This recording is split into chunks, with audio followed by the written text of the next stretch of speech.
Hello, good morning. CTS265, Section 840 students for the Fall 2015 semester at Anne Arundel Community College. This is the CCNP route course from the Cisco Networking Academy, and this morning's video tutorial is going to be on OSPF Path Selection. Again, another fantastic discovery activity here from Cisco Learning Labs. As you can see, we have our topology over here to the right, and we're going to walk through the steps on the left. So let's go ahead and start out. They're asking us to log on to R1 here, so we're going to go from user exec to privilege exec, and then into excuse me, global config, and I'll say do show IP OSPF and pipe it to begin area. All right, and so what we're looking for here is we're trying to check to see how many times the shortest path first algorithm has executed. And as you can see, if we look at this little area right here and this little area right here in our output, we can see that SPF is executed 3 times for area 0, and the last time it was executed was 13 hours, 59 minutes, 28 seconds, and 0.715 milliseconds ago, right? And same thing for area 1. It shows that the SPF algorithm has been executed 3 times. Now, remember that the shortest path first algorithm will be run whenever there's a change in the OSPF topology. So if I were to quit out of this and go into interface Ethernet 00 and say shut, this is obviously going to shut down the Ethernet 00 link here that goes over to router 4 in area 0. So let's see what effect this has if I were to run that same command again and say do show IP OSPF. How many times has it run now in area 0? And you can see that it's run 4 times, right? Because again, we had a change to the Ethernet 00 interface, which has caused the OSPF to run, or I'm sorry, the SPF to run. So now if I were to come back and say no shut, and let's bring that interface up, we would expect that, again, this is going to cause the SPF algorithm to run again. And so if I were to hit the up arrow a couple times, and there we go, our adjacency went from loading to full, we can now see that instead of 4 times, it has had to have run 5 times. Now, this is a full SPF run. So these are full shortest path first algorithm runs that are taking place here. And every time there's a change in that area, you're going to see that the SPF algorithm is going to get executed. And again, these are full runs. We'll talk a little bit about incremental OSPF in a second, but keep in mind that every time that runs, it's going to be a full run. All right, so now we're going to talk about path selection, right? And how OSPF calculates the metric excuse me, for an interface. So as you can see, it makes a reference here to the cost is equal to the reference bandwidth divided by the interface bandwidth, right? So in other words, the cost would be equal to, and let's say we have the default reference bandwidth, right? So the default reference bandwidth is 100 megabits per second. And that's equal to, if we put this in kilobits, which is the form it needs to be in, this would be 100, 123 kilobits per second, right? And this is my default reference bandwidth. So what is reference bandwidth? What exactly does it mean? Well, it's the point of reference that we use to calculate all of the OSPF costs on a per interface basis. So if the cost is equal to the reference bandwidth, and then we're going to divide this by the speed of the interface, right? The bandwidth of the interface, and if we were to say 1.544, we would actually want to go ahead and say that that the bandwidth is going to be 1.544 because that would be the default on a T1 serial line, right? So if we were to divide these two numbers, would we end up with the number that we think we should get, which is going to be 64? So let's pull the calculator up here. So we'll bring the calculator up, And let's see if we get 64. Chances are we're not going to get 64. So let's see, 1, 1, 2, 3 divided by 1544 equals, and it does, it equals 64.7. So we would round down to the nearest whole number, and then that is going to give me the metric for that interface, right? And so again, it's not too difficult from this perspective to say, okay, well, then if I had an interface 1, 2, 3, 1, 2, 3, make sure we got that right. So the cost of a fractional T1, let's say it was 256 kilobits per second. What would that cost be? Well, all we'd have to do is pull back up the calculator here, and we'll say 1, 1, 2, 3, 4, 5, 1, 2, 3, 4, 5, 6. There we go. Divided by 256.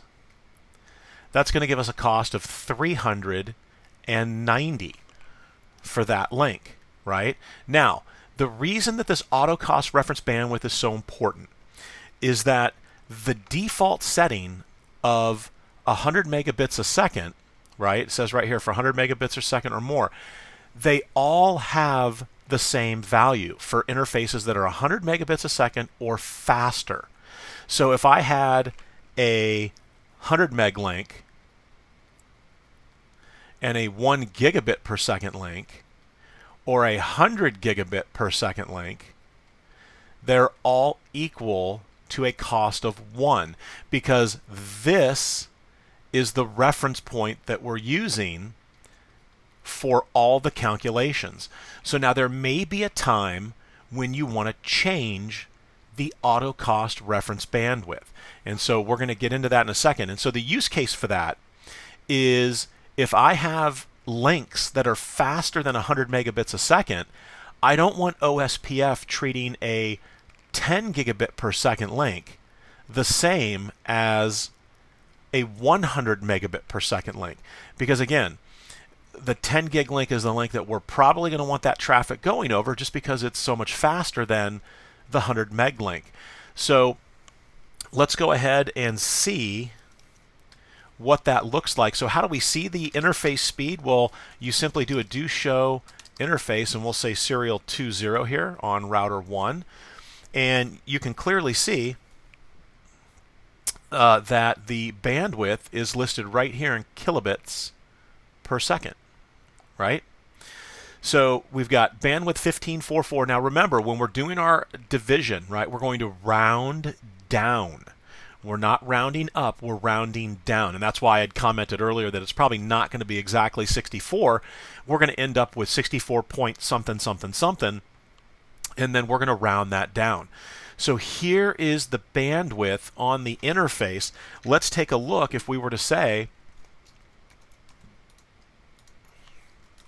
if I was to say, do show IP OSPF interface serial 20, this is where we see our cost. And we've seen this before, both in class and in previous exercises, that it will tell me the cost. And you can see here that it is non-broadcast, right? So what kind of a OSPF network type? It's non-broadcast.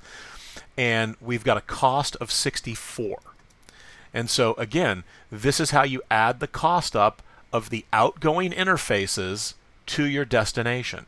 So from router 4's perspective, right? From router 4's perspective here, if he's trying to determine the cost to get to router 3, it's going to be the outgoing interface cost here and the outgoing interface cost here. And then if it was a loopback address, we would say +1. So, but let's take a look at that right now from the perspective of router 4. So if I were to say, we'll go from user exec to privilege exec here and say show IP route, you can see that we're learning a number of routes. Let's see what, if anything, let's see that. We'll actually look at it going through router 2 here. So 192.168.2.0, and we do have a route, right? And you can see right here it's an OIA route, and the cost for me to get to this inter-area OSPF route is 75. And again, you can see via who? It's going to be via router 1. So the cost is 75. So how do I determine that cost on a hop by hop basis? Well, the first thing I would need to do is I would need to say show IP OSPF interface, and take a look at my Ethernet 00 interface. And so we'll go ahead and we'll calculate this as we go. So the cost is 10. So let me come over here and we'll say 10, right? So you can see right there the cost is 10. So then we'll move on. I've got the outgoing interface cost here of 10. Now let's come over to router 1 and let's see what the outgoing cost is for the serial 20. So the outgoing cost for serial 20 is 64. So then I would come up here and say plus 64. And finally, when we get to router 2, remember we're dealing with a loopback address, so let's do the same thing. Let's go ahead and say, go to privilege exec and say show IP OSPF interface. And there's that loopback 0 address that we're trying to get to, and it has a cost of 1. So plus 1. So 10 plus 64 plus 1, so we've got 74, 75. Does that match the cost that we're looking to match over here from router 4's perspective? And let's light that back up again. There it is. 75. And so that's how you calculate the cost on an outgoing interface basis, hop by hop, with OSPF. And again, this is using the default the default reference bandwidth, which is 100 megabits per second, or it would be 100,000 kilobits per second when we go to solve the equation. All right, so let's clear the screen here, and that is not, keep hitting that by accident. So let's go ahead and clear the screen here, and we'll scroll down a little bit. Here are the default costs, right? So the default cost for the T1 interface is going to be 64. The default for an Ethernet will be 10. And now here we go. You can see, right? Here's the problem, is the fast Ethernet, the gig and the 10 gig, and then anything faster than that. So 40 gig, 100 gig, 100 gig bonded. Let's say we've got, 800 gigabits per second bonded in an Ether channel. They're all going to be equal to 1. Because, 20 years ago, fast Ethernet was definitely one of the emerging technologies, and that it was one of the fastest technologies, and that's kind of what OSPF settled on. However, things have exponentially increased. And again, EIGRPs had to do the same thing, right? Remember, that's why we have the wide metrics with EIGRP, to get us those 64-bit values to get more resolution when the metrics are being calculated. So again, with the default with the default reference bandwidth, fast Ethernet gig, 10 gig, 40 gig, 100 gig, they all are going to have a cost of 1, and that is a problem in an enterprise environment where you are trying to route over your fastest and most robust links. So how do we deal with that? Well, we deal with that with the auto cost reference bandwidth command, right? So we can change what the reference point is for the calculation of the metrics. So let's go ahead and take a look at that. Let me clear the screen here.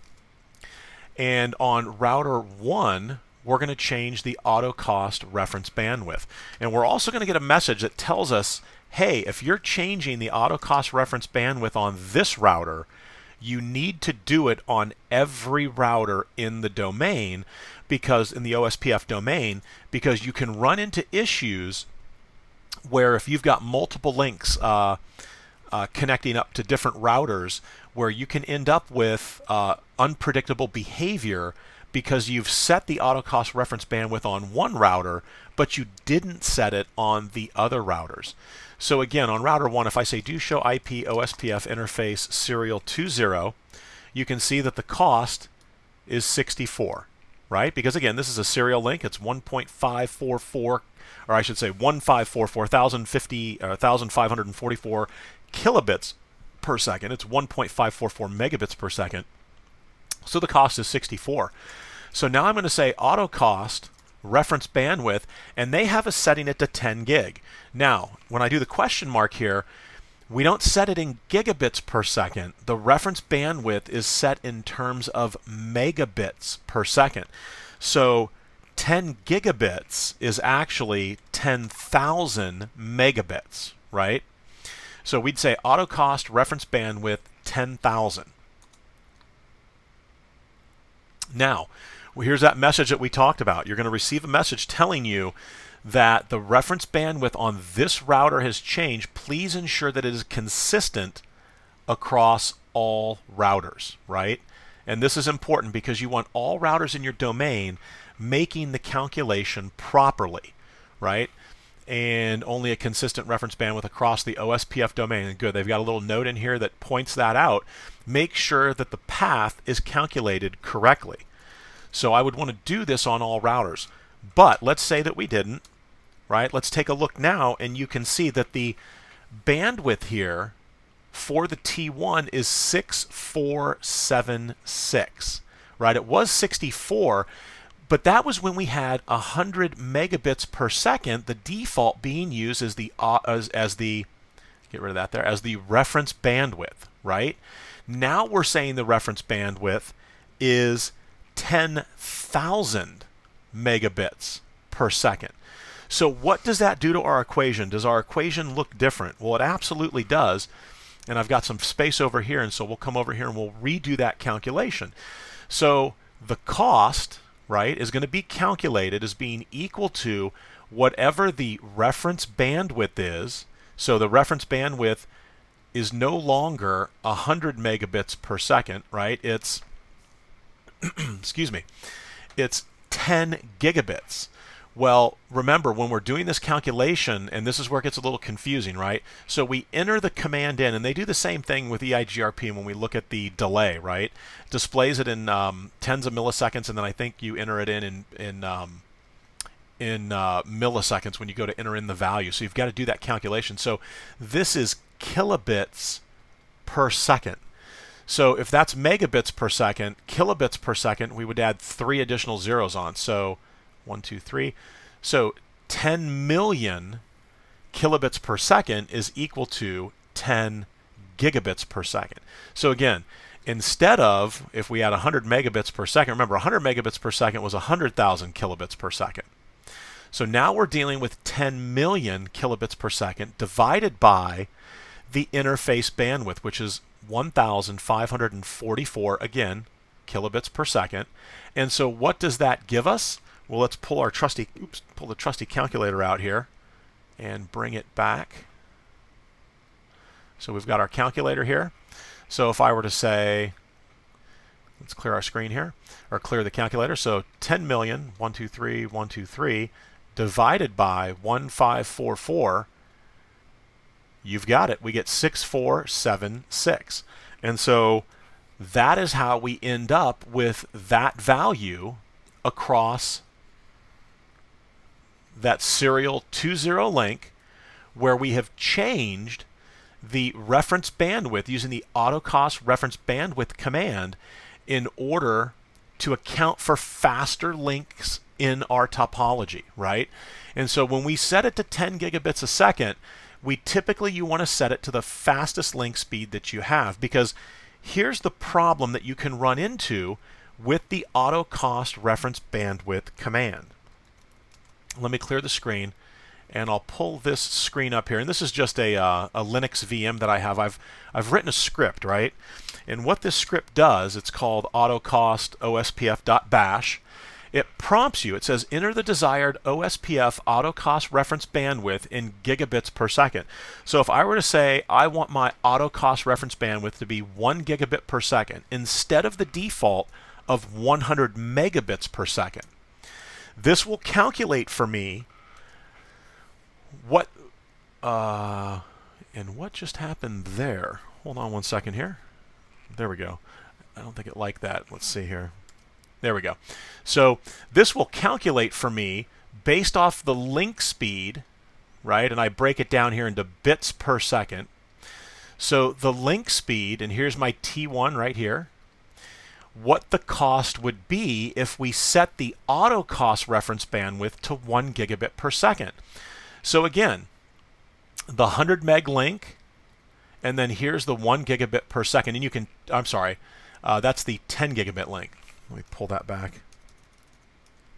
So that's the 10 megabit per second link. This is the 100 megabit per second link, and this is the 1 gigabit per second link. You can tell because it's going to start wherever you see the 1 start. That would be whatever we set the auto cost reference bandwidth to. So I set it to a gigabit per second, right? Well, that's my reference point as to the fastest link I have, and that gets the lowest cost possible. Because remember, OSPF is making its decision based off the lowest cost metric. So here's our gigabit. This is 10 gigabit. Here's 40 gig. Here's 100 gig. And here is 1 terabit per second. Now you can see that we still kind of have that same problem, that anything faster than a gig is going to have a metric of 1. They're going to be seen as the same. Now again, it all depends on your use case. If the fastest link in your environment is a gig, then you certainly could set it to 10 gigabits per second. However, that's something that you could do at a later time, right? And this is what you need to be aware of, is you don't want to set this value too high. So if I've got slow links in my environment and I set it to 10 gigabits per second, take a look at what's happening now.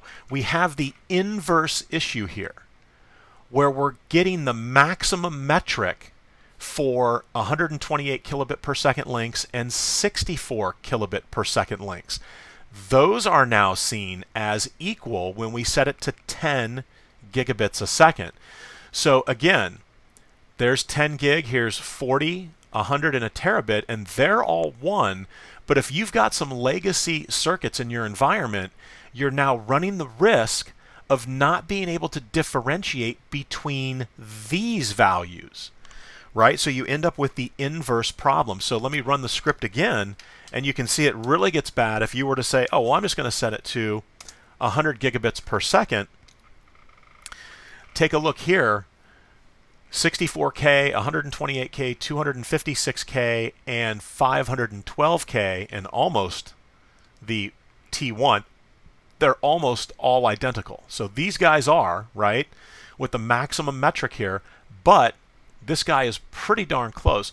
So if you've got a bunch of legacy links in your environment, right, don't go crazy and set it to some ridiculously high value. And let's say we were to set it to... if I were to set it to, I have it set to a terabit, I think, is the max. So let's set it to 1,000 gigabits a second, which is 1 terabit a second. And you can kind of see the issue that you're going to run into. Let me make this a little larger here so we can see, and I'll run it again here.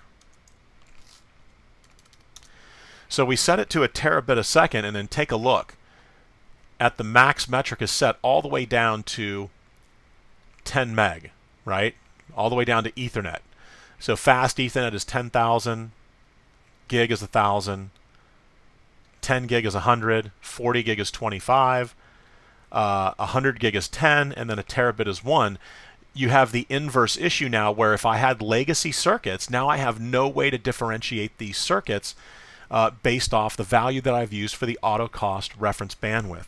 And so I'll go ahead and display the script here. Real quickly, let's see. Whoops. And slide down here, and we'll say cat. So here's the script. This is the, where's the start of it? So it starts up right here. Whoops. Starts up right here. Basically just clear the screen, prompt the user. So if you want to do a screenshot, I would do it here for the first half of the script. And then this is the, this is the second half of the script here.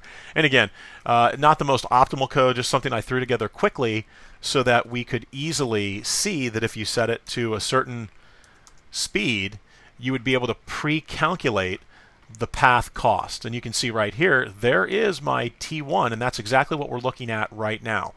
So again, be aware of the dangers of setting it too too high, the auto cost reference bandwidth setting to a value that's too high, because then you end up with the reverse issue where you've got metrics set to the max metric that OSPF can handle on a link, which is 65-535. So we'll go ahead and drop that down.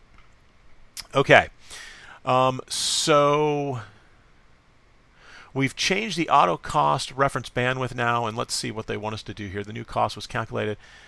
So you can also use the interface bandwidth to make the change. Now, we've talked about this repeatedly as to why you would not want to do this.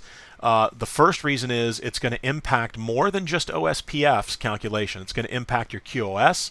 If you're running EIGRP somewhere in that environment as well, it's going to impact the EIGRP dual calculation that's going to take place for the diffusing update algorithm to come up with a composite metric. So you want to avoid bandwidth. However, you can certainly use the bandwidth setting to make that change. So if I were to go into, if we were to say on router 1, do show interface serial 20, and we look at what the bandwidth is currently set to, we can see that it's set to 1,544 kilobits per second, right? And you can see over here it's showing 10,000. Am I on the right interface here? Am I on the right router? R1, yep. And so they're seeing, oh, I'm sorry. I missed this step right up here. Came right down here. All right, so we're going to set the bandwidth to 10,000 on that interface. So if I were to say bandwidth, whoops, let's get an interface serial 20 and say bandwidth 10,000 and hit enter. If I say do show interface serial 20, we'll see that we're able to influence the bandwidth setting, right? Now, keep in mind that the auto cost reference bandwidth, well, we've set this to 10,000 kilobits per second. That's equal to 10 megabits per second, right?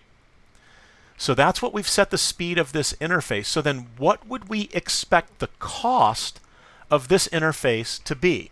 And so let's work that out by hand over here. So we've got some room here. So the cost would be, our auto cost reference bandwidth is now, what did we set it to? Set it to 10 gigabits. So 1, 2, 3, 1, 2, 3. And so again, this is kilobits per second for this value here for the reference bandwidth, divided by the bandwidth in kilobits per second, which is 10,000. And this will be an easy one to figure out. So we'd say 1, 2, 3, 4, and then 1, 2, 3, 4, right? So we should end up with 10,000. Let's pull the calculator out just to make sure. And so here we go. So we're going to pull this guy right down here. So let's clear the screen, and we'll say 10 million, 1, 2, 3, 1, 2, 3, divided by 10,000 gives us 1,000. Yeah, 1, 2, 3. Yep, 1,000. Sorry about that. So it's going to give us 1,000. So when we take a look at the interface, or I'm sorry, at the OSPF interface to decipher what the cost is, do show IP OSPF interface.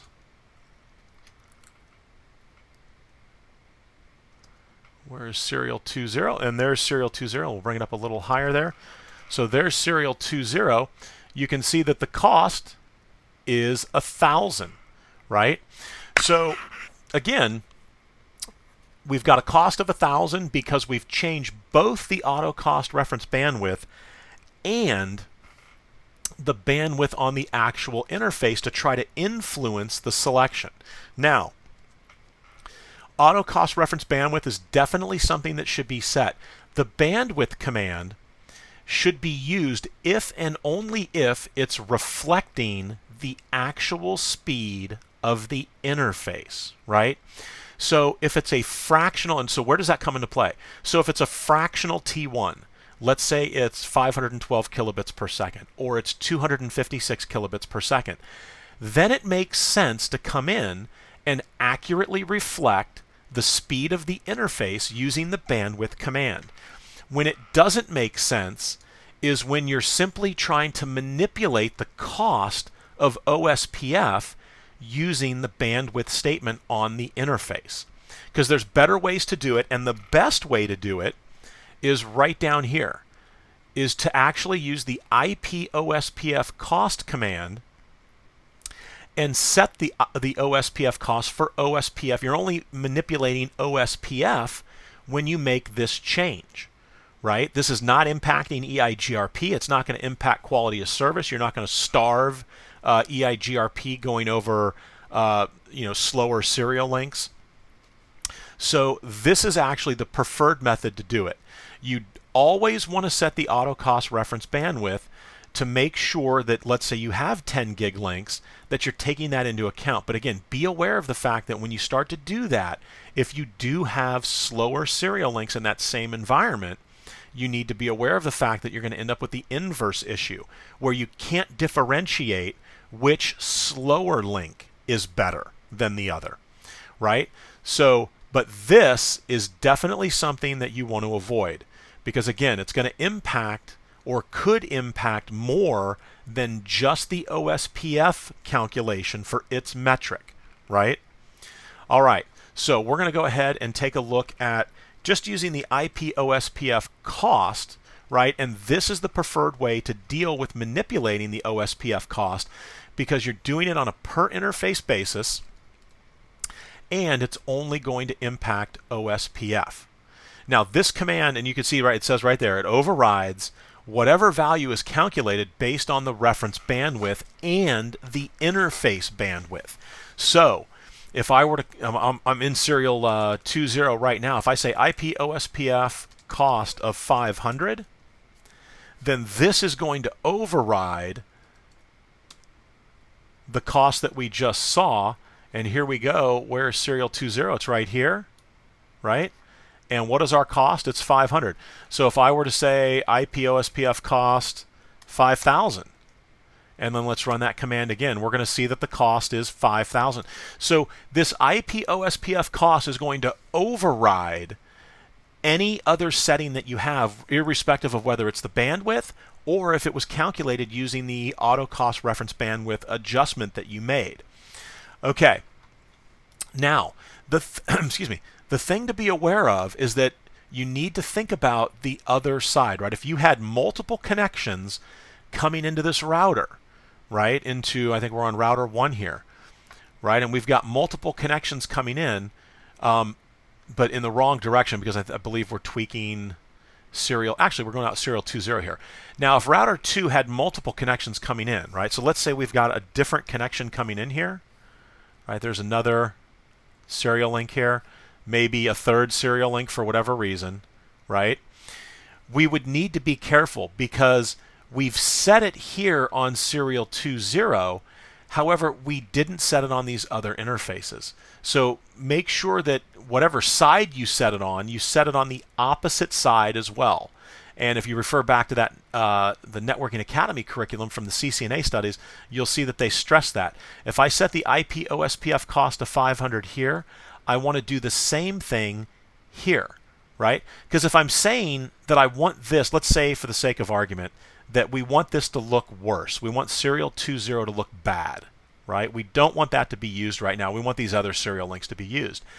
If I set it here and here only, that is only affecting outbound traffic in terms of the calculation. So let's say that I don't set it on this side, traffic comes up this serial link, and let's say that this is an ISDN circuit of some kind, and we're paying per bit or something like that. If I don't set it here, it's possible that when traffic gets to router 2, and maybe it goes out to the LAN segment and it's coming back, that it might go out that link. It could go out this link, but if we don't set that 500 cost here, it may come right through that link. And we don't want that, right? And it's not because it's asymmetric routing. That's not the issue here. The issue is we've got an on-demand circuit of some kind here that we're paying for by usage. I want to make sure that traffic coming this way sees this link the same as traffic coming this way. So always, and again, that would be a good addition here to talk about, and they may talk about that. I'm not sure. I didn't catch that if it says it on both sides. But again, it's a great point to be made, is that if I set it on this side, I want to set the same cost setting over here, so that way I don't end up with traffic trying to come back over this path that I don't want to be used, right? And again, it's the same thing in the opposite direction. If I set OSPF cost to 500 on this link, and let's say that we've got multiple links, and this is a terrible rendition of a serial link, but I set it to 500 here, and actually, let's say we want it to look better. So if I set the IP OSPF cost here to 3, right, because I want traffic coming across this link. If I don't set it to 3 here, right, then it's not going to look as good when the traffic is trying to come back. And we might have another serial link over here that for whatever reason may look better than this link here, right? So if I set the IP OSPF cost on one side of the link, make sure you set it on both sides so that traffic coming back is also going to see this as you would like it to be seen, either less preferable or more preferable based on the metric. And remember, with OSPF, it is always the lowest cost metric. Now, I just made a statement there that it's always the lowest cost metric, and that is if and only if we're talking about the same kind of routes. So let me clear the screen here because this is very important. So inside of an area, we have intra-area routes, or just O routes. When we have external routing information coming in, we have OE2 by default. If I have routing information coming in from another area, I have an OIA, or an OSPF inter-area route, right? So from router 4's perspective here, if he has an intra-area route, an inter-area route, and an external type 2 for the same destination, which one is he going to choose? And this is kind of a trick question, because I just got done saying that it's all about the lowest cost metric. And that's true inside of an area where you're talking about the same type of route, right? So here's the trick with OSPF, that an intra-area route will always be selected over an inter-area route, and then will always be selected over an E1, which will always be selected over an N1, which will always be selected over an E2, which will always be selected over an N2. And so this is really how OSPF decides which route it's going to select. Now, absolutely, when we're talking about we only have one route, one type route to that area, that's going to work, that's going to be fantastic. But if I had a backdoor link here, and I tied into router 2, right? Now all of a sudden, and this is over area 0, let's say, now we've got a problem, because that route is going to show up as an intra-area route, because we've got it now as part of area 0, if it was originated in area 0, right? But this transit network, or another interface off of this router R2, would be pushed in, or would be flooded into area 0 as a type 3, an inter-area route. So if I had two choices between an intra-area and an inter-area, OSPF will pick the intra-area every time, and that doesn't matter. I could set the IP OSPF cost to 65,535 to the maximum value, and OSPF will still choose the intra-area route over an inter-area route that I could put the cost of 1 on, right? And so keep this in mind that, and it's not a difficult transition, but it can be confusing from the main CCNA studies where we talked about the cost, right? And how OSPF always chooses the lowest cost. Well, that's true if and only if OSPF doesn't have different type routes with respect to the external, the inter area, and the intra area, or the NSSAs, right? And this would be if, if we set this to a NSSA area here, right? Then the routes that we would be originating out of here would be, we'd have type 7s in the area, they'd get translated to type 5s, right? But again, in the area here, these type 7s would be by default type N2, and so that is the least desirable metric, or the least desirable type of route that OSPF has.